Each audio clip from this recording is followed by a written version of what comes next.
Antes de iniciar este podcast, quiero invitarte a nuestro próximo evento sin costo, donde vas a conocer los 3 pilares para acceder a capital al 0% de interés, para que puedas impulsar el crecimiento de tus inversiones y tu negocio aquí en Estados Unidos y no tengas que depender de tu propio capital y tu crédito personal. Si quieres saber más sobre este evento, aquí en la parte de abajo te dejo el link para que vayas ya mismo, te registres y separes tu cupo. Recuerda, el entrenamiento es gratuito, pero los cupos se van rápidamente, así que separa tu cupo ahora mismo y espero verte en el evento. Mucha gente piensa que el flipping es una sola vía, que es comprar, arreglar y vender, pero hay muchos. Aquí no hemos tocado el BRRRR. Por ejemplo, este se llama flip and living, que es una forma de cómo flipear una casa con tu propia casa a tu ritmo. Entonces, es una forma poderosa de empezar los bienes raíces con poco riesgo, con poco capital y vas aprendiendo con el tiempo. Si tú no manejas los contratistas, si no eres contratista, no sabes nada de una persona común, no puedes entrar en una propiedad que necesite full renovación, que eso lo pongo yo como un error, porque yo lo hice, pero obviamente fue forzado realmente. O sea, entrar en una propiedad que esté totalmente destruida, el contrato de renta se me vencía en el apartamento y el contratista no terminaba porque obviamente tenía que pasar como 7 inspecciones y fue todo un trauma realmente. Por eso es la importancia, Andrés, de educarse, porque es que son demasiadas cosas realmente. Tú te fijas que en una breve conversación nosotros podemos sacar 1000 aristas, porque esto no es tan fácil como comprar, arreglar y vender. Eso no te lo enseñan los libros ni los YouTube por pedacitos. No, lo que siempre hemos mencionado, un coach, un mentor, una persona que está haciendo lo que está haciendo, tú lo que estás es pagándole esa curva de aprendizaje, y eso es lo que no entiende a veces los latinos. No, pero yo para qué le voy a pagar a esta persona si yo lo puedo hacer, si un compadre, un amigo lo sabe hacer. Dice no, porque yo tengo un primo o un tío o un amigo que lo está haciendo, pero esa persona a veces no se ha educado. Andrés, yo conozco personas que tienen 20 años en el negocio y no saben lo que es un wholesaler, no saben lo que es un Harmony. O sea, son muchas cosas y cuando tú no te educas realmente no puedes hacer un negocio como este sin educarte.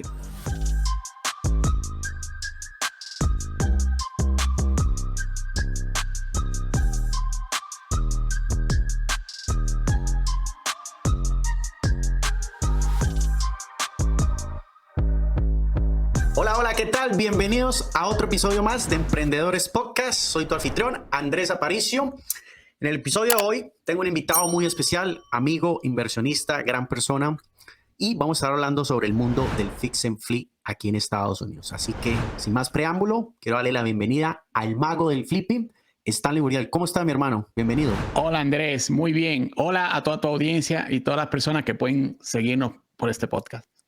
No, hermano, gracias a ti por el espacio. Sé que has estado últimamente muy ocupado en todos tus proyectos que vamos a estar hablando. Pero bueno, primero que todo, quiero que te presentes, que nos hables un poco de tus inicios, de dónde eres, para que las personas tengan un concepto sobre Stanley. ¿Quién es Stanley? Cuéntanos un poco. Bueno, soy de República Dominicana, de un pueblo pequeño de allá, de Bonao, República Dominicana. Y bueno, estudié arquitectura en República Dominicana, de ahí me moví a Santo Domingo y hace unos 13 años que vine a Estados Unidos, para ser un poco breve en esto. Claro que sí. Bueno, ¿cuál fue esa decisión? Porque sé que tú eres arquitecto, de profesión eres arquitecto en República Dominicana.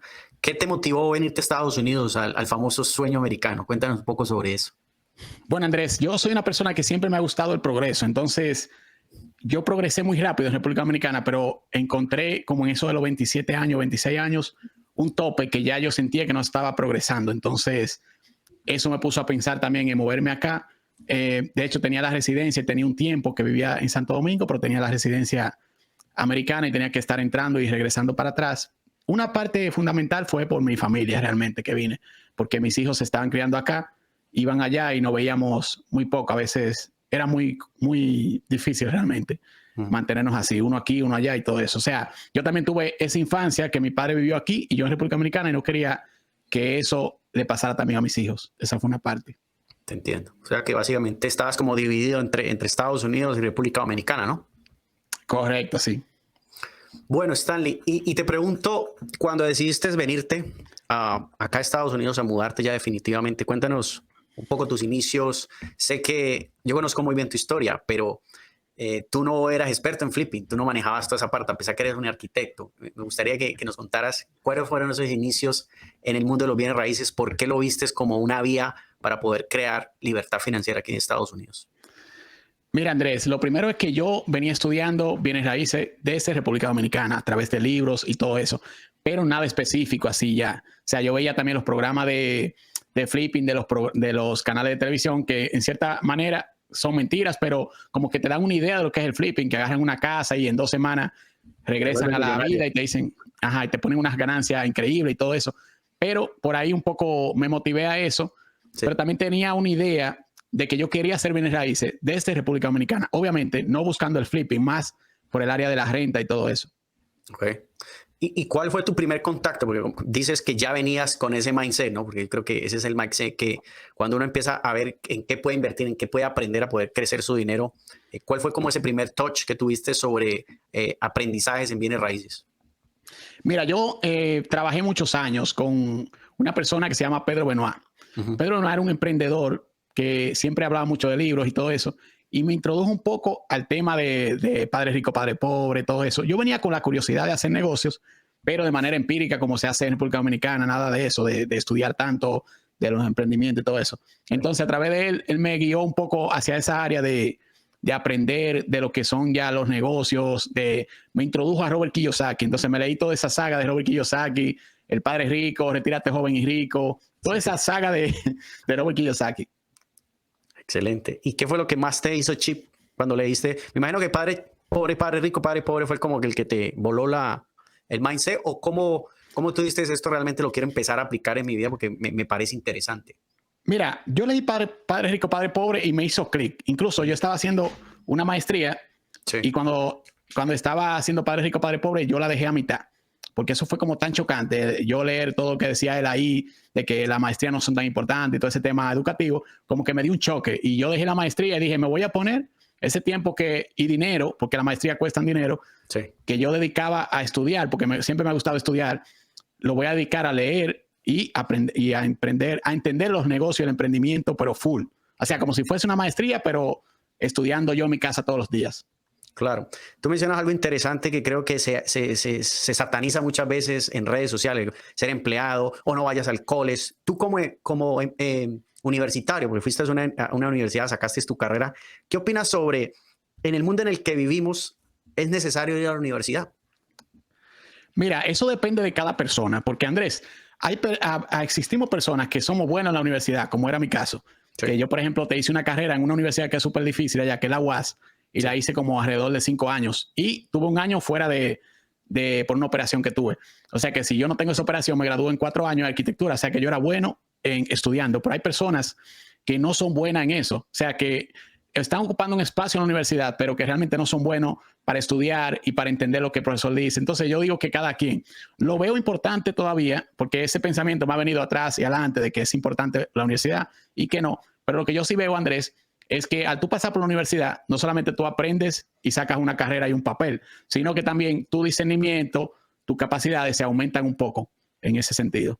Entiendo. Muchas veces te da las bases, ¿no? Tú y yo tenemos un amigo en común y lo hablaba mucho de que quizás termines haciendo cosas muy diferentes a lo que fuiste a la universidad, pero la universidad muchas veces te da muchas de las bases y la información que a veces la aplicas en los negocios, en el emprendimiento, en las inversiones, ¿no? Correcto. Mira, una parte que te ayuda mucho la universidad, Andrés, es que te ayuda a completar metas. Por ejemplo, nosotros en arquitectura tuvimos que pasar 64 materias difíciles. Entonces, cuando ya tú te gradúas, no solamente tú obtienes un papel, sino que tú superaste un reto que muy poco logran. Por ejemplo, en esa universidad se dejan de graduar, me parece que más del 50% de los arquitectos se van para otra carrera o simplemente no pueden. Entonces, cuando tú completas eso, te da una sensación de logro que te ayuda también a luego, posteriormente, lograr otras metas. Claro que sí. Y bueno, hablando sobre las metas, sobre lo que mencionas, me parece muy interesante. ¿Qué rescatas? ¿Qué es lo que más rescatas de toda tu formación y toda tu experiencia en la universidad ya aplicado en los bienes raíces? Cuando ya empezaste a aplicar lo que era bienes raíces, ¿qué crees tú que ha sido lo que digas, wow, esto sí que me sirvió muchísimo? Mira, lo que yo más rescato, Andrés, es que yo no soy, por ejemplo, a nivel de bienes raíces, vamos a decir, yo tengo 12 años aproximadamente en Estados Unidos aplicando bienes raíces. Pero desde mis inicios, yo no he actuado como un rookie, vamos a decir como un novato, porque yo vengo con mis bases de arquitectura, mis diseños bien claros. Solamente tuve que un poco modificar algunas cosas constructivas que son diferentes en mi país que aquí, pero realmente esas bases me ayudan, por ejemplo, a yo entrar a un edificio y yo poder decir, oh, pero este edificio yo puedo hacerlo en vez de un cuarto por cada apartamento, yo le puedo hacer 3 cuartos, porque la imagen gráfica ya yo entro y la veo. Puedo mirar el potencial más fácil que una gente que no tiene esa capacidad, vamos a decir. Y lo mismo que en una casa de flipping, yo puedo decir, por ejemplo, esta casa yo puedo, de que entro, yo le digo, tiene potencial, porque yo hago esto y esto, la pongo esto y le subo $70 o $60 mil y así. Total. Bueno, este tema o este podcast lo vamos a hablar sobre errores mortales al iniciar el flipping, como mencioné al comienzo. Yo a Stanley cuando lo conocí, empecé a saber su vida, empecé a ver sus proyectos, empecé a ver toda su carrera como inversionista. Pues en una conversación de esa yo le dije, oye, pero tú haces magia. Y le puse el mago del flipping y realmente ha sido un boom. Sí. Es una persona que se destaca por eso, porque toma propiedades que realmente muy poca gente las toma y las vuelve magia, las vuelve muy, muy hermosas las casas. Pero antes de iniciar esta parte de toda tu carrera, quisiera saber, después de que... Andrés, dime. Yo quiero hacer un paréntesis, que es muy importante en esto que dices del nombre. Yo tengo que darte un agradecimiento a ti en dos sentidos. Una es ese nombre que me pusiste y lo otro es que yo estaba debajo de la sombra. Tú recuerdas que tú me decías, tú me empujaste mucho a que me active con las redes, a que suba lo que yo hago, porque para mí eso era natural, todo eso de agarrar esas casas y destruidas. Y muchos años míos no se grabaron, o sea, muchas propiedades que pasaron por nuestras manos realmente no salen en las historias ni nada porque nunca se grabaron. Entonces tú me inspiraste a que graba eso, que tú haces ese cambio y todo eso. Y te agradezco, bro, de esa parte. No, hermano, no. Tú sabes que siempre con cariño y siempre el potencial de Stanley, porque lastimosamente hay mucha gente con mucho talento, pero muchas veces no muestran ese talento por pena, por miedo, por muchas razones. Y yo lo que le decía a Stanley, oye, muestra lo que sabes, enseña lo que sabes. Tú no sabes cuánta gente puedes transformar, tú no sabes cuánta gente puedes ayudar. Independientemente si no le das una mentoría, un coaching, lo que sea, solamente con tus tips y con tu información lo vas a poder ayudar en sus inversiones. Y la verdad que ha explotado, ha ayudado a mucha gente y todos los días está dando mucha información de valor ahí que al final les vamos a dar las indicaciones donde lo pueden buscar, donde lo pueden contactar. Pero quería entrar a la parte de los errores, mi querido Stanley, ya tocando la parte de los bienes raíces. Quiero preguntarte, en tus inicios, ¿cuál fue ese primer proyecto que arrancaste? ¿Cómo lo manejaste? ¿Qué aprendiste? ¿Qué fallas tuviste? Cuéntanos un poco sobre eso, sobre tus inicios. Mira, mi primer proyecto fue una casa personal para mí. Pero, por ejemplo, yo no llegué comprando una propiedad como de que preciosa, como todo el mundo llega a Estados Unidos. Yo llegué y compré mi primera propiedad destruida. Que todo el mundo que ya tenía años acá, yo lo que tenía era muy poco tiempo. O sea, yo compré una casa cuando tenía meses aquí en Estados Unidos, que ni siquiera tenía tanto tiempo. Y todo el mundo decía, wow, ¿cómo tú compraste una casa tan destruida si tú no sabes nada de eso? Y yo compré esa casa con un préstamo 203K, que gracias a Dios me puso una persona, un real estate, que conocía ese préstamo, porque yo pensé que eso era común aquí, por eso un préstamo, tú sabes, Andrés, que lo conocemos ya la gente que tiene mucha experiencia. Sí. Entonces, yo compré esa casa con ese préstamo 203K, me prestaron el dinero, el 96.5% para comprarla y el 100% para renovarla. Entonces, yo en esa propiedad la renové, viví 2 años y luego la vendí. Y ahí, con ese dinero, empecé mi negocio. Quiero detenerme ahí porque es muy importante. Tú y yo lo sabemos y mucha gente toca decir algo, un punto muy importante. Te pregunto, ¿qué es un préstamo 203K? ¿Para qué es y de qué? ¿Cómo la persona se puede beneficiar? Un préstamo 203K es un préstamo como el FHA regular. Lo único que la persona, tú tienes un contratista que el banco te va a asignar uno que está especializado con ese tipo de préstamo. Tiene que tener su licencia, su seguro y todo lo demás. Te dan el dinero para comprar la propiedad, pero el contratista está conectado con el banco y te va a arreglar esa propiedad. Por ejemplo, esa propiedad se nos llevó como $45,000 o 50, no recuerdo el número. Sí. Pero todo ese dinero, el banco también me lo puso en el préstamo. O sea, que yo no tuve que buscar esos 50 para empezar a arreglar mi propiedad, sino que el banco me pasaba el cheque, yo le pasaba el cheque al contratista de esa renovación, que fue profunda. O sea, ahí cambiamos todo, Andrés, plomería, electricidad, calefacción, drywall, luces, todo. Una renovación full en mi primer proyecto. Excelente. Mire, y lo menciono, hago esta pausa y reseñamos esto porque mucha gente no sabe. Hace casi 2 años yo tuve un programa avanzado con Stanley donde explicábamos cómo hacer flipping y una de las estrategias, porque muchas veces es cierto, Stanley, mucha gente piensa que el flipping es una sola vía, que es comprar, arreglar y vender. Pero hay muchos, aquí no hemos tocado el BRRRR. Por ejemplo, esto se llama Flip and Living, que es una forma de cómo flipear una casa con tu propia casa a tu ritmo. Entonces, es una forma poderosa de empezar los bienes raíces con poco riesgo, con poco capital y vas aprendiendo con el tiempo. Entonces te pregunto ahí, ¿cuáles fueron las enseñanzas principales en comprar esa casa, en trabajar en esa casa para lo que ya posteriormente era tu carrera como inversionista, Stanley? Bueno, lo que yo aprendí en esa casa es que realmente si tú no manejas los contratistas, si no eres contratista, no sabes nada, eres una persona común, no puedes entrar en una propiedad que necesite full renovación. Sí. Que eso lo pongo yo como un error. porque yo lo hice, pero obviamente fue forzado realmente. O sea, entrar en una propiedad que esté totalmente destruida, el contrato de renta se me vencía en el apartamento y el contratista no terminaba porque obviamente tenía que pasar como 7 inspecciones y fue todo un trauma realmente. Pero al final salimos todo bien. Entonces, este fue tu primera casa, sé que fue como tu escuela, Sí, ¿no?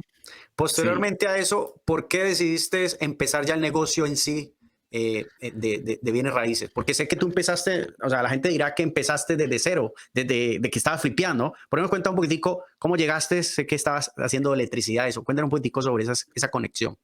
bueno, yo estaba trabajando, por ejemplo, electricidad, no ganaba, yo ganaba mucho por hora, Sí. pero en la compañía que yo estaba no nos daban tantas horas, porque eso es algo que alguna vez lo dije en algunos podcasts y lo editaron, y realmente nosotros ganábamos mucho por hora, pero nosotros no trabajábamos 40 horas semanales, sino que trabajábamos 20, 25, 26, por eso yo no ganaba tanto al año, ganabas Sí. como unos 40, $42,000, que eso no es tanto dinero en este país, realmente. Sí. Entonces yo vendí mi primera casa y me quedaron como $105,000 y yo dije, pero este es el negocio mío, porque si yo logro vender una sola casa al año, voy a ganar más del doble de lo que yo gano en ese empleo y no tengo que estar aguantando órdenes de gente, porque aquí es bien difícil ser empleado realmente. Sí, sí, sí. Es correcto. Y esa primera casa, cuando la mencionas, cuéntanos un poquitico cómo la tuviste, cómo hiciste los números, para que las personas entiendan cómo el mago en ese entonces empezó a mirar las casas que tenía que ver, la parte estructural, Sí. la parte de los números. Cuéntanos un poquitico, en resumen. Andrés, ese yo primer deal. cometí, en ese primer deal, cometí muchos errores porque cuando tú vienes de República Dominicana, allá las casas son más sólidas, son de concreto, o sea, son bien rígidas y más bonitas, vamos a decir. Cuando Sí. yo llegué aquí, yo vi que tenía mojo, en el mojo del agua que le había caído, que tenía unos líqueos, Sí. y yo destruí todo el drywall de la casa, o sea, lo quité completo, y todo eso fue un trabajazo que me subió el presupuesto cuando yo no tenía que hacer eso realmente. El mojo, hay productos que tú lo matas y lo quitas y solamente tienes que arreglar el liqueo donde tiene los fallos. Perfecto. Entonces, ¿cuál fue la pregunta original? No, básicamente que nos expliques cómo fue el primer deal, ¿no? ¿Cómo lo tuviste Ajá. por algún wholesaler o en ese entonces? No, tenías yo que realmente cuando yo empecé, yo no conocía nada de eso, de wholesaler, de cómo conseguir trato y nada de eso. Yo lo conseguí a través de un real estate, pero yo sabía lo que buscaba. Yo buscaba una propiedad que estuviera dañada. Para ese entonces, Andrés, estábamos 2013. Sí. Y en el 2013 todavía estábamos saliendo de toda esa crisis que hubo 2009 por ahí. Y las casas estaban súper baratas. Yo venía estudiando bienes raíces, como te dije, de Santo Domingo, y yo sabía que las propiedades iban a subir, pero no tenía capital para hacerme de muchas propiedades. O sea, tenía que comprar lo que pudiera. De hecho, le dije a mucha gente, a mucha familia, a muchos amigos, y todo el mundo no quiso invertir. O sea, no, porque las casas se están desplomando. Ese era el momento de entrar al mercado realmente. Estaba todo a vaca muerta.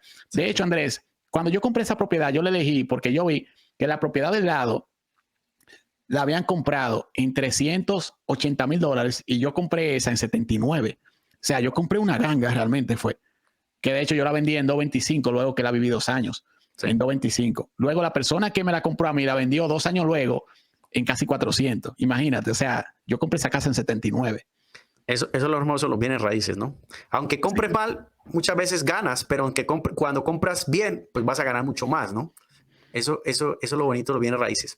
Y bueno, tú me mencionas los problemas, los errores. Vamos a hablar ya exactamente los errores comunes que tú ves que el latino tiene a la hora de empezar a hacer este negocio del flip, porque vamos a hablar específicamente del flip. Vamos enumerando error por error y lo vamos hablando un poco sobre eso, ¿no? Sí, vamos a hacerlo en tema de conversatorio porque yo me fluyo mejor así. Claro. Yo pienso que el error número 1 del latino es que lo quiere todo gratis. No se educa, no quiere pagar por educación del flipping. Por ejemplo, si yo vengo de mi país, yo era constructor por muchos años allá. O sea, yo tengo, por ejemplo, desde los 17 años en construcción y todo eso. Pero yo vine y pagué todas mis clases. De hecho, ¿te acuerdas que tomé una clase de wholesale contigo? Tomé muchas clases realmente. Y yo tenía una educación previa. Pero hay gente que quiere, por ejemplo, buscando unos cuantos videitos de YouTube, aprender el flipping. Es un negocio muy complejo realmente. Tienes que pagar la educación y actuar. Y ese yo veo como el error número 1 de la mayoría. Entonces, fíjate algo, Andrés. Ellos hacen una inversión de $100,000 y pico o $200,000, vamos a decir. y no quieren pagar $2,000 y $3,000 por un curso. O sea, no tiene ningún sentido, pero así como lo hace la gente.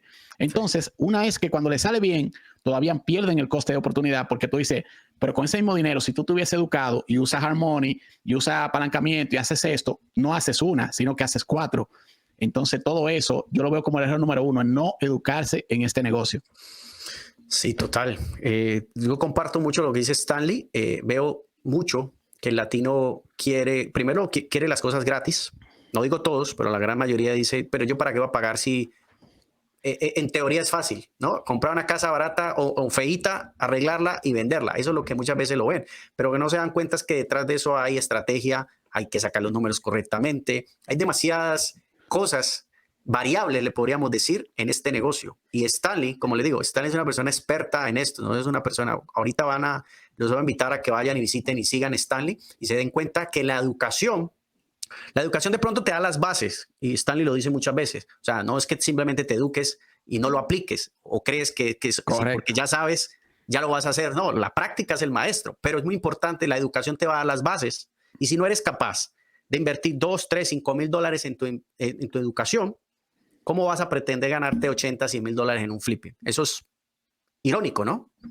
Correcto. Y es como tú decías, Andrés, el flipping es un entramado de cosas. O sea, no es que tú, porque se ve simple. O sea, tú lo ves en un videito que yo subo, o te compré esta casa así, la puse así y la vendí. Por ejemplo, nosotros tenemos una que va a cerrar ahora, que la compramos en 60, le gastamos 60 y la estamos vendiendo en 210. Pero eso lleva un entramado de cosas y de cosas por hacer, que si tú no las sabes, mira, Andrés, lo peor es que tú no sabes lo que no sabes. Entonces, cuando tú no sabes lo que no sabes, tú no sabes cómo entrarle realmente. O sea, ¿cómo tú buscas algo en YouTube que tú no sabes lo que anda buscando? O sea, tú no sabes lo que no sabes. Tú puedes buscar ahí cómo hacer flipping en YouTube y te va a salir un tipo que te dice 2 cositas, pero tú con 2 cositas no hace nada. Tú tienes que conseguir todo el entramado de conectar todos esos puntos y eso solamente te lo va a dar una persona que esté educada y que esté haciendo negocio y toda esa información te la dé, te diga, mira, hazlo de esa manera. Lo otro es, Andrés, que no se educa, pierde dinero. Y no estamos hablando de $2,000. Recuerda que es un negocio que tú no estás vendiendo zapatos ni tenis, tú estás vendiendo casas. Tú pierdes $100,000 fácil, 50,000. Si tú compras mal, puedes perder $90,000, pero así de fácil, porque acuérdate que es un juego a suma a cero. O sea, tú te puedes ir a la quiebra en este negocio. Totalmente. Un ejemplo rápido para explicar aquí que nos ha pasado con clientes o estudiantes o personas que hemos podido ayudar. La típica es compran una casa a un precio, le bajan el 70% y se les olvida adicionar los costos de arreglo. O sea, detalles como esos, o no hacen muy bien los cálculos a la hora de las reparaciones. ¿Por qué no nos hablas de eso, de la importancia de saber la parte de las reparaciones, Mago? Mira, Andrés, el negocio del flipping, por ejemplo, tú sabes, como siempre hablamos, que tiene varios puntos, como explicamos en la clase aquella vez. Sí. Si tú haces los comparables mal del IRB, vamos a decir, ese una. Si tú, cuando haces esa matemática, no pones ese número de renovación lo más exacto posible, que por eso tienes que volverte un experto en saber estimar ese número de la renovación. Puede ser que tú te aprendas la fórmula del 70%, que lo veas en YouTube, pero como tú no tienes tanta práctica y tanto conocimiento de la renovación, cuando tú vas a hacer esa renovación, que tú dices, no, esta casa, los wholesalers me dijeron que con 20,000 se arregla, y se lleva 60, tú estás negativo $40,000, automático. Entonces, si la ganancia tuya iba a ser 35, $40,000, ya quedaste en cero, con un riesgo del coño y con todos esos pagos del Harmony Lend y todo lo demás, que es bien fuerte realmente. Entonces, te puedes quebrar fácilmente solamente por no saber los números de la renovación o los números del IRB, vamos a decir, los comparables. Claro, tú mencionas esa palabra, IRB, ¿no? After Repair Value. Explícale a las personas que escuchan esto, que quizás nunca han escuchado, cómo en teoría, rápidamente que lo puedas explicar, cómo en teoría tú calculas el precio de una casa bajo el costo, el descuento.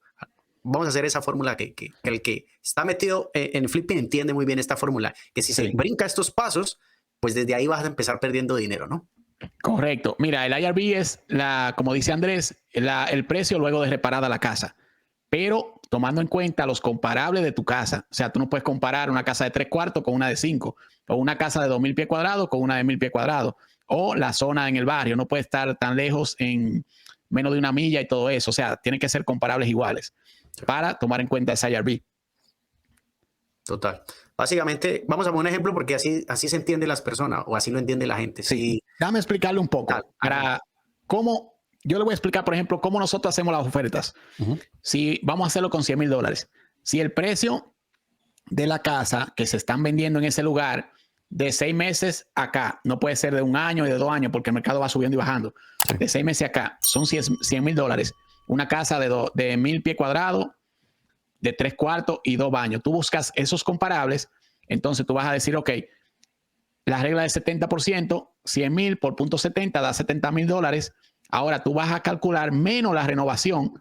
Si la renovación son $30,000, tú se lo quitas a los 70 y dices 70,000 menos 30, quedan $40,000. Esa es tu oferta máxima. No te puedes pasar de esos $40,000 al comprar esa casa. Ahora, ¿por qué Andrés y yo decimos que hay que estimar bien la renovación? Porque si tú pusiste menos 30 y tenías que poner menos 50, cuando tú le quites a los 70, esos 30 todavía tiene negativo 20 porque tú debiste poner 50, hiciste una oferta $20,000 por encima de lo que debiste poner. Entonces ya es un negocio que vas a perder dinero.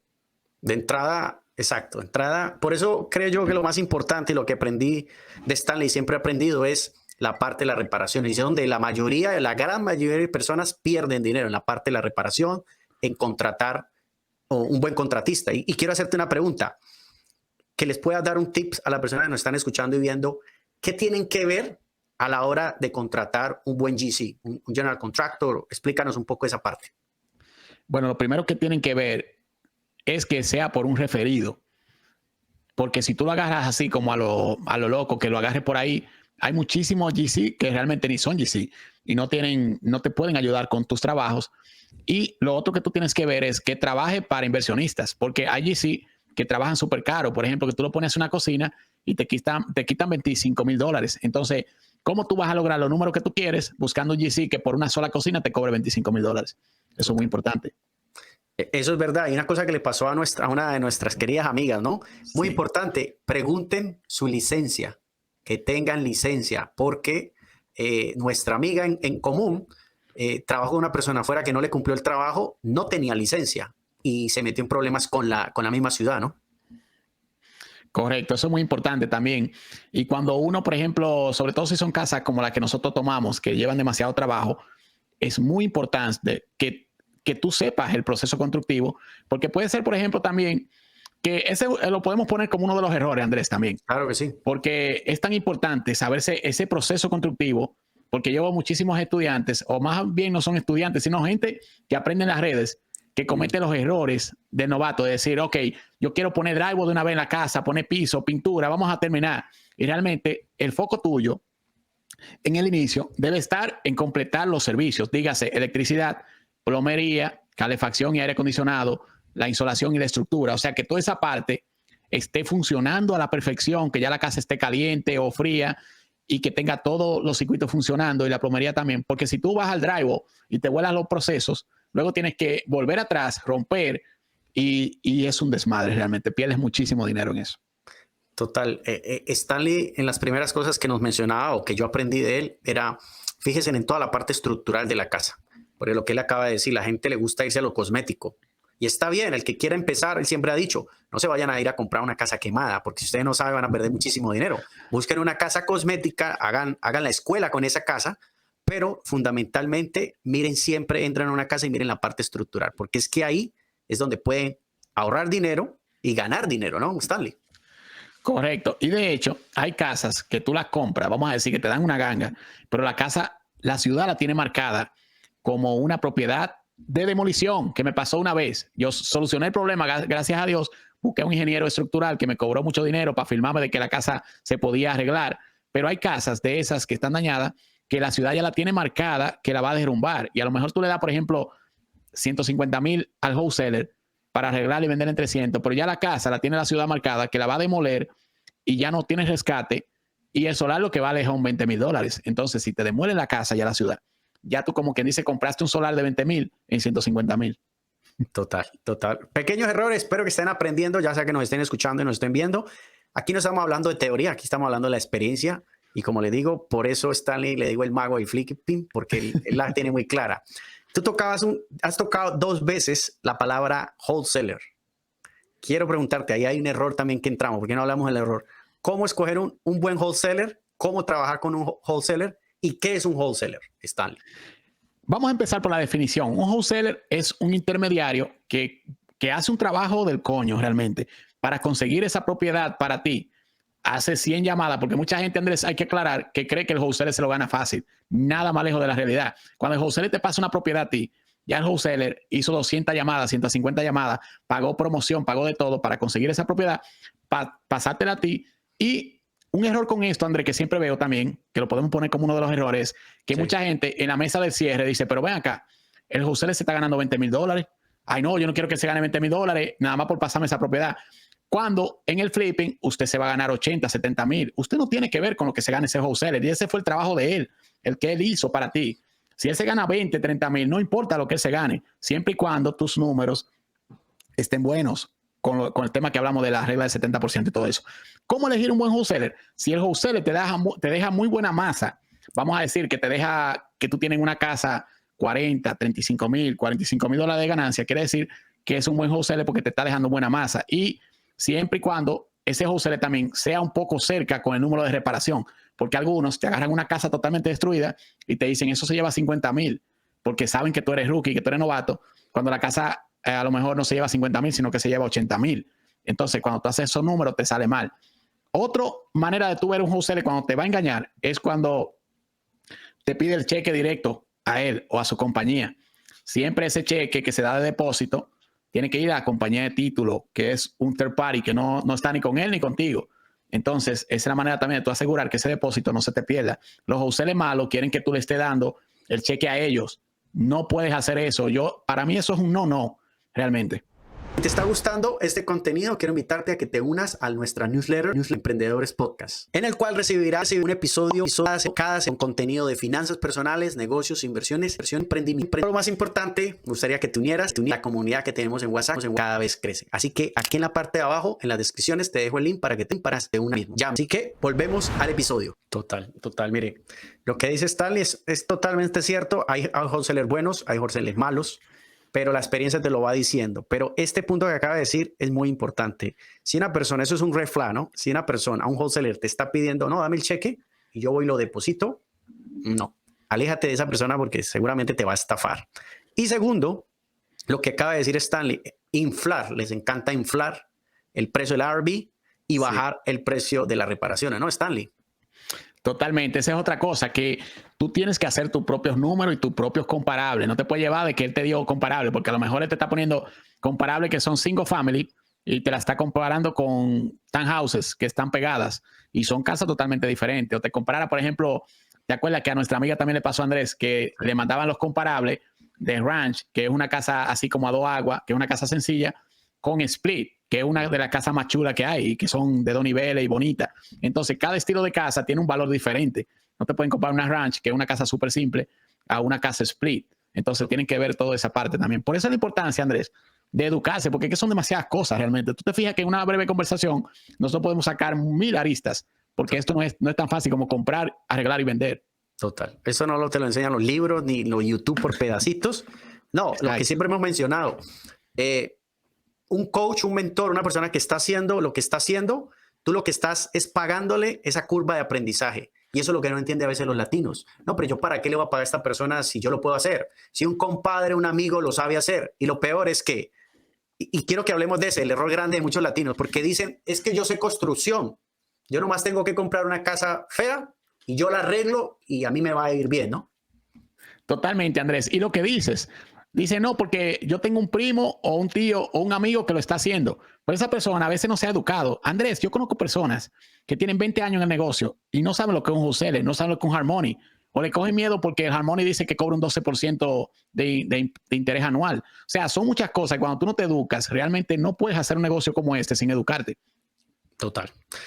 Tú acabas de mencionar algo importante. Uno de los estudiantes que nosotros tuvimos era un contratista. Y él lo decía, y es lo bonito de las personas cuando se abren y son honestas. Decía, mira, yo soy contratista, pero yo no tengo visión de inversionista. Por eso me metí, aprendí los números, aprendí lo que ustedes están enseñándonos para poderlo aplicar. Y ahora le está yendo muy bien en sus flipping, porque entendió cómo apalancarse con Harman y Lender, cómo trabaja con wholesaler, ya tiene toda la experiencia de construcción que le ayuda muchísimo. Entonces, como dice Stanley, todo es una combinación de cosas para poder hacer las cosas de la mejor manera. No es lo mismo aprenderse 2 o 3 videos, leerse 3 libros y que te diga un compadre o un amigo cómo hacer las cosas, que educarte con una persona que lo está haciendo el día a día, ¿no?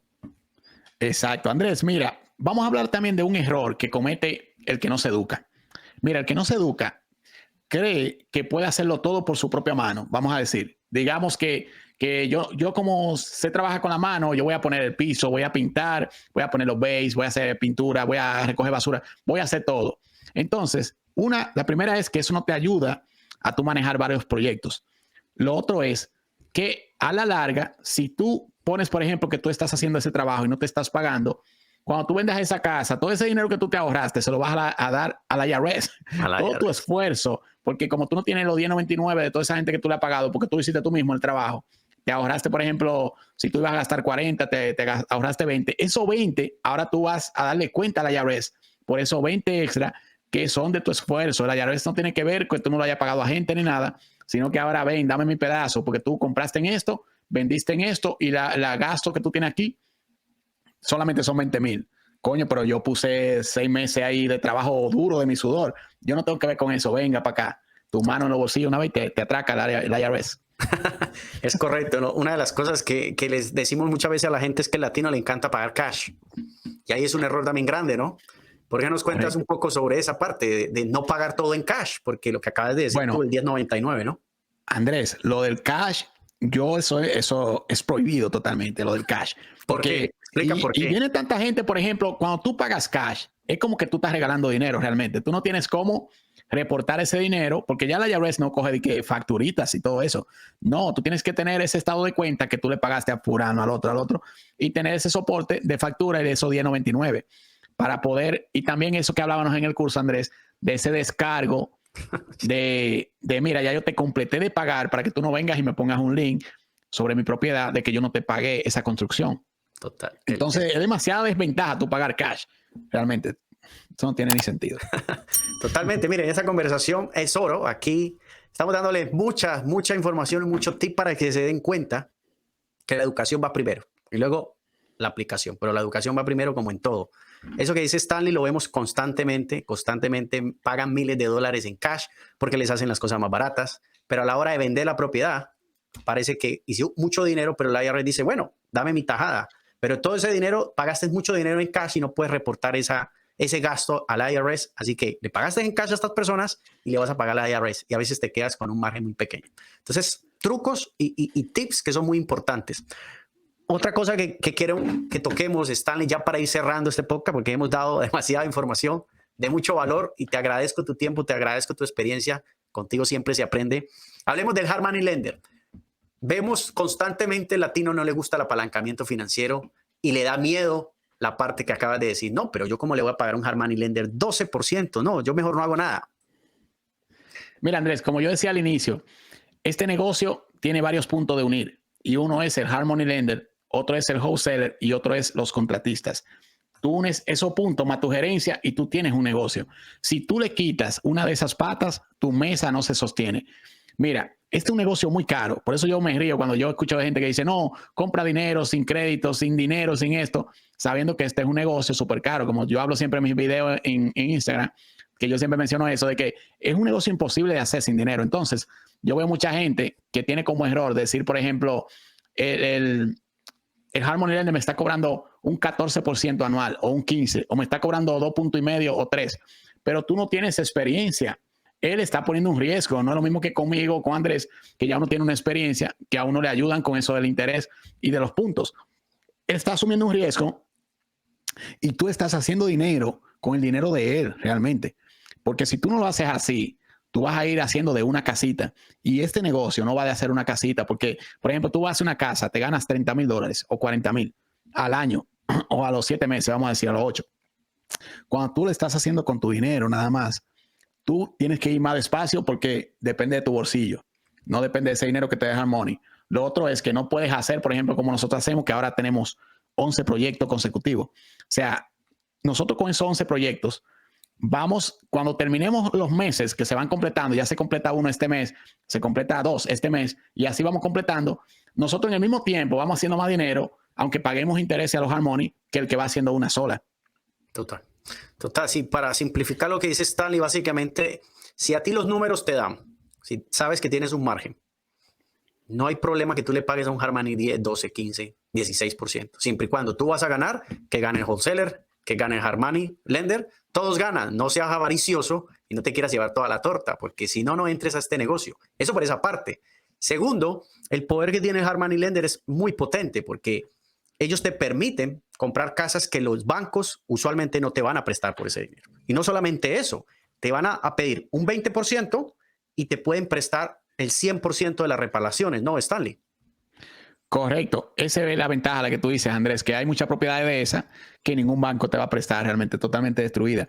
Y como bien dice Andrés, o sea, una propiedad que se lleve $60,000 de renovación, tú no lo tienes que buscar porque el hard money lender te lo va dando. Obviamente te lo va a dar de acuerdo a las tareas que tú vas completando, no es que te lo dan adelante, pero ya tú vas resguardado. Por ejemplo, tú haces 15,000 de renovación y te dan 15 o 20,000 y tú sigues con ese mismo dinero apalancándote y dándole para adelante. Lo mismo que tú tienes, por ejemplo, 10 proyectos y en cada uno de ellos gastar 60,000, tú tienes que buscar de tu bolsa $600,000 para renovar. No es lo mismo que cuando ellos te lo están dando. Totalmente. Entonces, aquí la definición. Otra cosa, Andrés. Adelante. Otra cosa es el riesgo. Todavía yo tuviese mi dinero, yo no lo pongo yo. Yo prefiero pagar interés y reducir mi riesgo de mi dinero.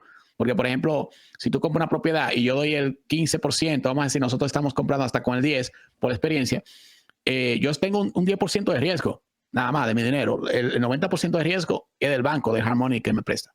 Totalmente. Y finalmente esta parte del hard money, para que se entienda más fácil, el hard money toma un alto riesgo porque es que el hard money no se va hacia a lo que cueste la casa. O sea, es decir, y me retracto lo que estoy dejando de decir. Lo que voy a explicar es, el hard money lender no se fija en el crédito de Stanley o cómo le va con el W2 o en el ingreso.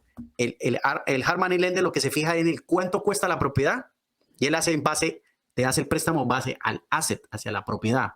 ¿Ya? Entonces, eso es muy potente porque usualmente un banco para que le preste una casa se fija a cuánto ganas, cuántas deudas tienes y todo ese proceso, mientras el hard money lender se va a cuánto cuesta la casa y hace sus números en base a eso. Stanley. Y algo muy súper importante, Andrés, que el hard money lender te lo estima en base al valor futuro de la casa. Total. Que eso es buenísimo porque realmente a nosotros nos prestan, por ejemplo, si el edificio va a costar X en un futuro, es en base a ese número, no en base a lo destruido que esté. Obviamente ellos se protegen de todas maneras y saben que el valor del asset, de cómo está la propiedad, es por lo menos que supere un poco ese valor que se está pagando por él. Total. Básicamente el asset es el activo. Ellos se fijan en el activo de la propiedad. Y lo que acaba de decir Stanley, muy importante. Por eso es tan importante también conocer muy buenos hard money lenders, porque ellos mismos huelen y te dicen, estás haciendo un buen negocio. La mayoría te van a decir esos números que te están pintando el wholesaler o el quien te esté vendiendo la casa, no te cuadran. Entonces también es como un salvavidas que te está diciendo, si le quieres entrar, te voy a pedir más down payment, pero esos números no te cuadran. Right. Correcto. Y si te pide más down payment, míralo bien, que ese trato no es el tuyo, porque te está mirando el riesgo del hard money lender, que tú vas en riesgo. Total. Yo siempre le digo, es algo muy... Porque yo he hablado con muchos hard money lenders y es fácil. Si te está pidiendo un 25, un 30%, es porque ellos se quieren asegurar de que si tú haces mal las cosas, se van a quedar con el menos 25 o 30% de tu dinero. Andrés, yo quiero hablar de un errorcito antes que nos vayamos. Claro, dale. Que hace mucho, incluso estudiantes que pasan por la mano de uno, pero a veces se quieren hacer de vivos. Y le dice, por ejemplo, ok, esa casa se lleva $40,000. Cuando se lleva 40,000, vamos a decir, de renovación, sí, quieren ponerle, se lleva 70 para en la renovación llevarse 30,000 en los bolsillos. Ajá. Pero no saben que el hard money lender también tiene su número bien claro que dice, ok, como tú vas a gastar 70 y la casa vale 100, suman esas dos vainas y entonces te ponen a traer más dinero a la mesa. Entonces, es una vaina que trabaja en contraproducencia, porque entonces ahora van a traer más dinero en el cierre. Obviamente, ellos se lo van a dar en el futuro, pero ahora, en vez de ellos cerrar, por ejemplo, con 30,000, van a tener que traer 60,000 porque le pusieron a la renovación por encima. Total. Y ahí quedan enganchados en su propio juego. Así que lo están escuchando el mago de la experiencia propia. Para resumir este podcast, que creo que es contenido puro, contenido de oro, ¿no? Aquí no estamos diciéndole no, la motivación y las cosas sí se puede. No, aquí estamos hablando de cosas claras y las cosas que hemos visto y hemos vivido, ¿no? Entonces, muy importante, para ir resumiendo, un buen contratista, que sepas referencias, que tenga una buena licencia, que sepas que ha hecho proyectos. Segundo, la educación, o más bien, la primera, la educación. Muy importante, edúquese. 2, un buen contratista. 3, tener un buen wholesaler o la persona que te vaya a traer el deal. 4, un hard money lender, un buen lender que te pueda prestar por la propiedad. Y 5, ya para ir finalizando, aprovechen el apalancamiento financiero, porque no es lo mismo que Stanley y yo metamos $100,000 en un proyecto, a yo meter 20 y apalancarme con el hard money lender con los otros 80. Usen el apalancamiento. La deuda en Estados Unidos, y lo hablaba ahora poco con alguien, este país es hermoso, porque este país está hecho de deuda. Si ustedes saben usar la deuda a su favor, la gente rica se vuelve más rica con deuda. Stanley. Correcto. Mira, el número 6, Andrés, que no se nos puede quedar, es una buena estrategia de salida. Eso te iba a Todas decir. nuestras propiedades están resguardadas por una buena estrategia de salida. Si yo no puedo vender esa propiedad en 1 o 2 meses, yo la rento, le hago el BRRRR y automáticamente recupero mi dinero, tengo mi cash flow y funciona perfectamente. Cada propiedad debe tener tu estrategia de salida bien definida, que tú no te quedes trancado, porque nosotros tenemos también personas que tú le dices, hey, ¿por qué tú no la haces el BRRRR? Que es refinanciar y rentarla y repetir el proceso. Te dicen, no, es que ya me quedo cash flow negativo, entonces no hiciste una buena compra. Total. Yo siempre he dicho, lo digo por ahí en redes, aunque cuando tú compras bien, aunque vendas mal, vas a ganar dinero. Pero si desde el comienzo compraste mal, te va a llevar el diablo, porque vas a perder dinero tanto a la entrada como en la salida. Entonces, en los bienes raíces, si tu enfoque este año es invertir en bienes raíces, especialmente lo que hace Stanley, que es el flipping, en la compra está la plata, está el dinero. Si compras mal, ya esperar a que vendas y recuperenlo. Si alcanzas a recuperar, si no, no alcanzas a recuperar nada. Entonces, eso es muy importante, Stanley. Para ir terminando, en la parte de las ventas, ¿cierto? ¿Algún error que tú digas que la mayoría de personas cometen en el proceso de la venta? Cuéntanos un poco sobre tus experiencias. Mira, mis experiencias en eso, Andrés, son las siguientes. Yo veo personas que están en un lugar muy deprimido y le gastan de sobremanera a las casas. Por ejemplo, yo veo gente que creen que están haciendo casa para ellos. Tú sabes que yo, por ejemplo, estoy en un mercado donde las ventas son baratas, vamos a decir 200. Yo estoy en el mercado también de Florida, pero estoy más enfocado en Pensilvania. Pero las ventas en Pensilvania son 210, 230, 240. Entonces yo no puedo venir con un baño de lujo donde yo gaste en sobremanera porque los comparables están ahí como quiera. Y la gente dice a veces, no, yo le voy a meter esto porque con esto va a pasar esto. Ahí está la otra cara de la moneda, como hablamos en el curso, que son los que quieren gastar lo mínimo. Viene y dice, no, yo voy a pintar el piso porque esa ciudad es barata. Sí. Y yo voy a pintar eso así como está, no le voy a poner drywall, voy a poner una cocina usada, voy a poner el countertop de lo más barato que haya. Ese es otro error también. Tú tienes que observar tu competencia y si tú vienes aquí a esta ciudad queriendo competir con una persona como yo y otros que también tienen la experiencia, nosotros te vamos a arrollar. Tu propiedad va a durar 7 meses pagando intereses cuando las de nosotros se venden en 2 días o 24 horas, porque sabemos lo que estamos haciendo, pero también es por esa educación, Andrés, de uno saber dónde está el tiro, que ni es muy arriba ni muy abajo. Y eso solamente te lo da la educación y la experiencia combinada. Total. Lo han escuchado, el mago del flipping, Stanley Bourdier. La verdad que me encanta tener a Stanley. Hace rato estábamos que hacíamos esa sinergia porque tienes que venir al podcast, tienes que educar a la comunidad. Siempre lo que explica y lo que da Stanley es porque lo ha vivido, porque lo hace todos los días. Y bueno, ya ir cerrando este podcast, espero que lo que nos estén escuchando, lo que nos estén viendo por YouTube, te suscribas al canal, suscribas al podcast. Ahora Stanley va a dar sus coordenadas para que lo sigan, para que aprendan realmente la persona que lo está haciendo. Y si quieren aprender y saber y conectar con él, pues lo puedan hacer. Vamos a ir cerrando, mi querido Stanley. Quiero hacerte un par de preguntas, porque también fuera de inversionista sé que es una persona que te gusta leer, tienes hábitos. Y me gustaría que las personas conocieran un poco de ti y que puedas recomendar algunos libros. Te pregunto, ¿cuáles serían esos 5 libros que tú consideras que un inversionista, una persona que quiere invertir o en general en el emprendimiento deberían de leer sí o sí? Mira, Andrés, esa es una de las preguntas incómodas porque uno tiene tanto libro en la cabeza que quiere como recomendar el mejor de todos. Pero yo diría que depende de a dónde tú estés. Porque, por ejemplo, si tú vas a empezar ahora, yo te recomiendo que te leas la saga de Robert Kiyosaki de Padre Rico, Padre Pobre, del cuadrante de flujo de dinero. Para mí, el cuadrante de flujo de dinero fue uno de los libros que más me despertó, realmente. Sí. de Robert Kiyosaki. Y ya entrando al flipping, yo te recomiendo que te leas libros en general de flipping y de wholesaler. Ese Andrés que dimos, ese de wholesaler era muy bueno, ese de, no me recuerdo el título, pero es bueno que lo pongamos en la descripción. Sí, sí, sí.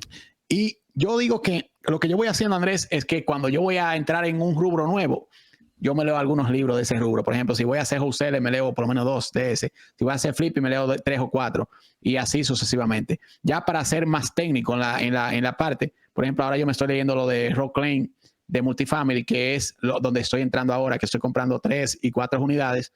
Y me estoy leyendo esos libros de multifamiliar de Rock Lane, el señor mayor y me parece muy interesante. Lo otro es, hay unos libros que yo creo que son como de una lectura básica, pero que es muy importante. Por ejemplo, Una sola cosa, algunos otros como, ahora no tengo muy claro una memoria, pero tú sabes que uno vive en esta lectura constante. Yo digo que esos libros, aunque no hablan de bienes raíces, pero te enseñan a pensar. Por ejemplo, los libros de la nueva biografía de Elon Musk y de Steve Jobs, yo los recomiendo mucho porque yo he sacado mucho extracto de ahí y lo he exportado a mi negocio, de cómo mejorar, de cómo reducir costos, sacando información de esas biografías, la biografía de todas esas personas que han logrado algo grande en Estados Unidos. Total, yo siempre le he dicho a la gente que los libros es una conversación que tienes con esa persona, que quizás en tu vida lo vas a poder hablar o tener una mentoría con esa persona. Así que los libros son la base, son los fundamentos para luego ponerlos en acción. Entonces yo diría que para adicionar un poco la pregunta también como responde Stanley es, trabaja mucho la parte de la mentalidad, no la parte mecánica de cómo se hace un negocio, de cómo se invierte, sino que la mentalidad es primordial tanto al invertir como emprender, como cualquier cosa en la vida. Yo te invito a que empieces por la mente, porque todo empieza por ahí, ¿no? Correctamente, Andrés. Yo digo que la mentalidad, porque también este negocio, aunque se vea fácil, no es tan fácil. Entonces, tú no tienes esa mentalidad y todo ese nivel de seteo de tu mente, cuando la cosa se pone difícil, que tú ves que tú tienes un mes con la propiedad y no se vende y tú pagando interés, todo ese tipo de cosas, tú necesitas tener esa mentalidad de tú decir, no, eso va a salir, vamos a darle. Pero obviamente hay que tener también, Andrés, como yo digo, un optimismo inteligente, porque a veces la gente dice, no, se va a vender en 300 y los comparables son de 230. No se va a vender nunca en ese precio. Por ejemplo, yo veo estudiantes que me dicen, oye, la propiedad mía no se vende y tiene 2 meses, mándame la dirección. Digo, sí. Pero mira, tú tienes competencia de propiedades que cuestan $40,000 menos y que se ven igual que la tuya. O sea, la tuya no se va a vender nunca. Tú tienes 20 alrededor tuyo que te están haciendo la competencia. Entonces, una cosa de un optimismo inteligente. El discernimiento también, Andrés, yo digo que hay que elevar mucho el discernimiento para tú poder tomar la mejor decisión en el negocio y en tu vida. Total, no seas un tonto motivado, no te llenes de información y no apliques y no creas lo que a veces tu mente te sabotea. ¿No? Es que si yo le pongo este piso y le pongo este baño, como decía Stanley, pues yo creo que la puedo vender más caro porque le estoy metiendo más material. No, si eso no, el mercado no está dando para eso, no lo hagas. Por eso entrábamos de nuevo a la parte de la educación. Mi querido Stanley. Andrés, y una última cosita de eso. Porque también me pasa o me pasaba, porque ya yo sé que mi mente me está jugando. Sí. Tu mente, cuando tú haces un proyecto, para ti ese es el mejor proyecto de la ciudad, porque es tuyo, es una obra tuya. Es como cuando tú haces un cuadro, tú lo vas a sobreevaluar realmente, o sea, lo vas a ver como mejor que todos. Realmente tú tienes que saber que tu mente te está jugando esa y decir, no, los comparables son 210, aunque yo crea en mi mente, me está engañando de que esa propiedad es la mejor de todas y que está mejor que aquella que se vendió en 200. No, es un engaño de tu mente porque es una creación tuya. Eso es muy importante en el flipping, porque ahí es donde se queda la mayoría de gente que ya completó el trabajo, hizo todo, pero a la hora de ponerlo el precio, lo pusieron $30,000 arriba porque dicen, yo pasé más trabajo que el carajo en esa propiedad. Entonces ahora esa vale más porque tú pasaste trabajo. No, esa vale igualito o menos. Entonces, bueno, saber esa parte. Muy interesante. De nuevo, es oro puro lo que está diciendo Stanley. Como dicen por ahí, y es algo que Stanley y yo lo mencionamos todo el tiempo, cuando le metes emoción a los bienes raíces, vas perdiendo, porque ya no estás pensando, sino estás pensando con el corazón, porque tú piensas, porque de nuevo, le metiste el material, que piensas que le vas a subir $40,000 porque eres chingón y porque eres bueno. No, eso, si el mercado te está diciendo que esa casa no vale más de 230, ¿por qué piensas que la vas a vender por 260? No es así. Así que tengan eso muy presente. Y bueno, para ir terminando, mi querido Stanley, si pudieras tener una cena, escoger 3 personas, ¿a quién invitarías y por qué?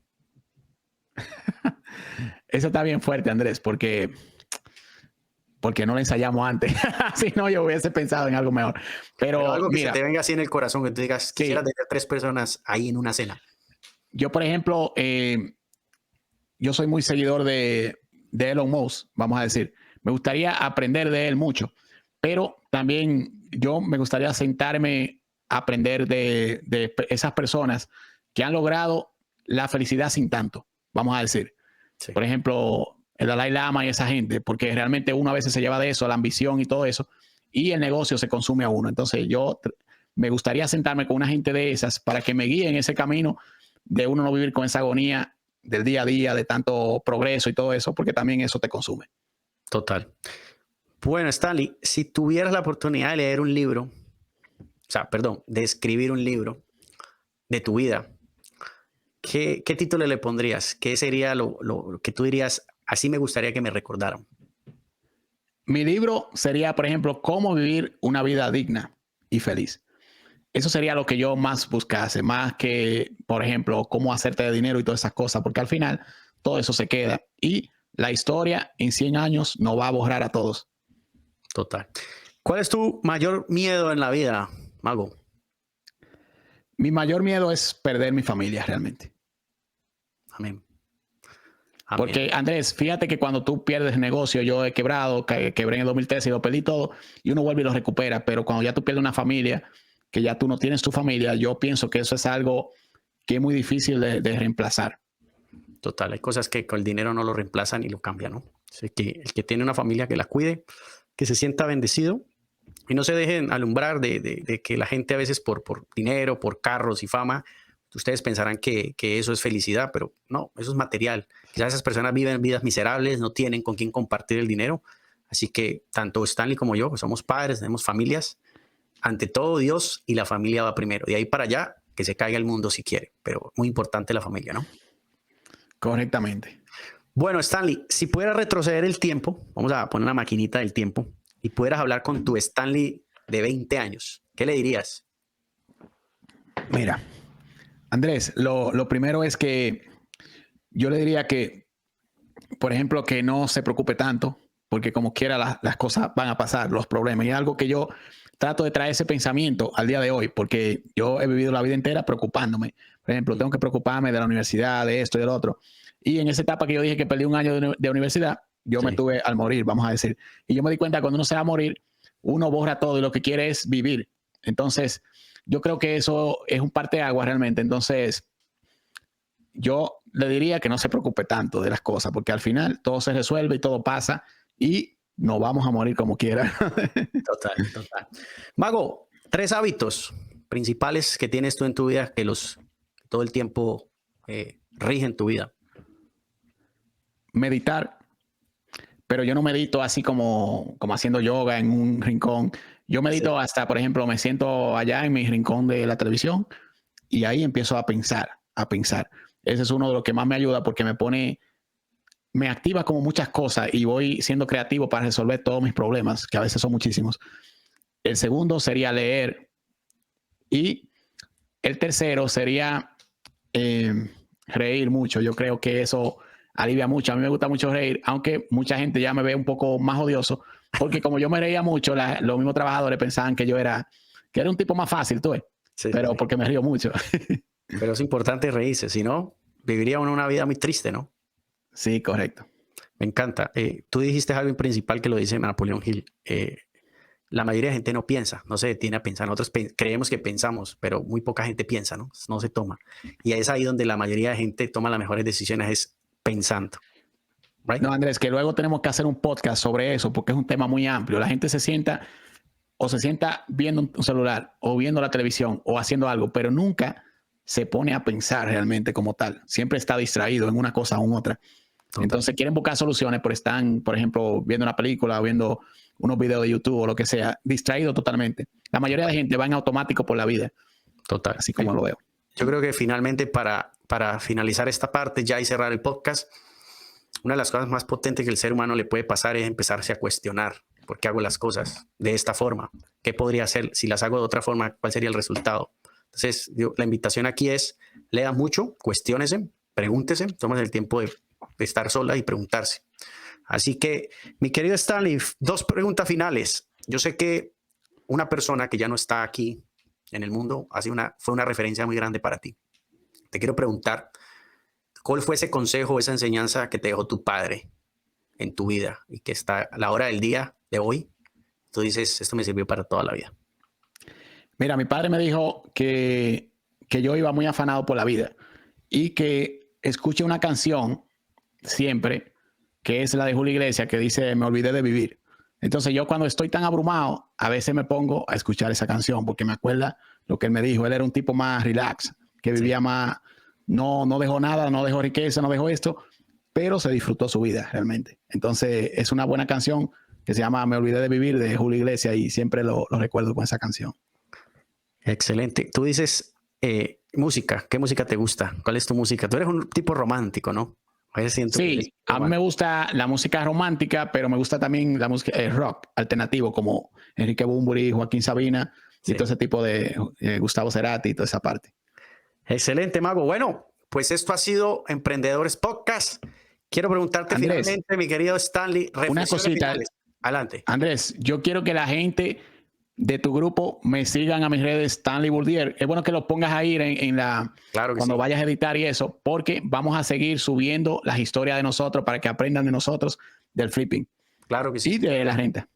¿Alguna reflexión final que quieras compartir con las personas? Y ya te doy el espacio para que des tus coordenadas, donde se pueden contactar contigo y todo lo referencia hacia tu marca personal. ¿Alguna reflexión final de todo lo que hablamos, mi querido Stanley?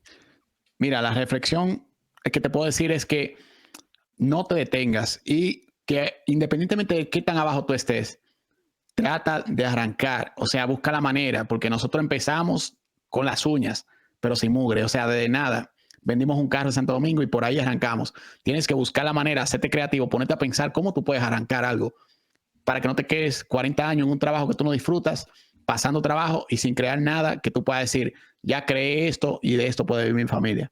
Realmente, pero eso solamente te lo va a dar un cambio en tu mindset, que tú puedas decir, ok, en vez de yo ver tanta música en el carro, voy a escuchar audiolibros, en vez de ver tanta televisión, voy a leer más y todo ese tipo de cosas. Si tú no cambias tus hábitos, los hábitos son los trenes de la vida. Entonces, si no cambias de tren, vas a seguir hacia la nada realmente. Total. Yo siempre he dicho a la gente que cuando el que quiere cambiar tiene que sacrificar algo, porque un cambio de mentalidad y de forma de vivir y de hacer las cosas diferente, tienes que sacrificar algo. Que ves mucho Netflix, no veas mucho Netflix, ponte a leer más. Que no tengo tiempo para leer, bueno, entonces ponga audiolibros en el carro. O sea, todo tiene un sacrificio, ¿no? Las cosas no vienen por magia, ni la riqueza, ni el crecimiento viene por magia. Así que la verdad que ha sido un excelente podcast, mi querido Stanley. De nuevo, ¿por qué no les dejas tus redes sociales que te vayan a seguir? Igual aquí en las descripciones, tanto en las plataformas de podcast como en YouTube, vamos a dejarles los enlaces para que sigan Stanley y sepan todos sus proyectos, todo lo que está haciendo y aprendan, porque de verdad que Stanley da unos tips súper interesantes. Así que, ¿dónde te pueden encontrar, Stanley? Y si quieren hablar directamente contigo, que quieran saber más sobre, no sé, mentorías, algún programa que tengas. Correcto. Me pueden seguir en stanleybourdier@gmail.com y Bourdier Home Buyer. Esas son mis dos páginas de Instagram y Facebook con el mismo nombre. Entonces me pueden también mandar por ese mismo Gmail, me pueden mandar cualquier mensaje y ahí yo le puedo contestar. Es correcto. Así que ahora que nos estás escuchando y viendo, ve ahorita mismo. De nuevo, te dejamos aquí en la parte de las descripciones la información de Stanley. Vaya, sígalo. Tiene muy buen contenido de educativo. Se manda sus frases, sus libros. O sea, es una persona real, es una persona que está en el field, que está haciendo lo que dice. Así que la invitación es esa. Así que, mi querido Stanley, gracias por compartir conmigo este espacio, mi hermano. Me alegra estar contigo acá, que hayas compartido conmigo, siempre haciendo esa inercia. Pero pronto vernos. Excelente, Andrés. Sí, yo quiero que tú vengas por acá para enseñarte los proyectos que tengamos y seguir haciendo sinergia como siempre. Claro que sí. Bueno, y a ustedes, muchísimas gracias por sintonizarnos, por llegar hasta este podcast. Espero que te hayamos podido aportar mucho valor, que hayas aprendido mucho. Y de nuevo, si fue así, por favor, compártelo con más personas para que se unan a esta comunidad, para que juntos podamos crecer como una comunidad latina, porque lo que dijimos con Stanley, la educación. La educación es muy importante para poder crecer y mejorar y tomar mejores decisiones financieras e inversiones aquí en Estados Unidos. Así que si te ha gustado este episodio, te invito a que lo compartas con más personas, familias y amigos para que podamos crecer esta comunidad del podcast y podamos servir a más latinos como tú para que puedan aprender temas de finanzas, crédito, negocios, inversiones aquí en Estados Unidos. Te mando un fuerte abrazo y como siempre digo, el primer paso no te lleva a donde quieres ir, pero te saca a donde está. Esto ha sido Emprendedores Podcast. Espero verte la próxima semana donde estaré tocando las claves para obtener crédito de negocios sin ser rechazado. Espero me acompañes para que puedas conocer estas claves y las puedas aplicar este 2024 en tus negocios e inversiones. Así que nos vemos pronto. Chao, chao.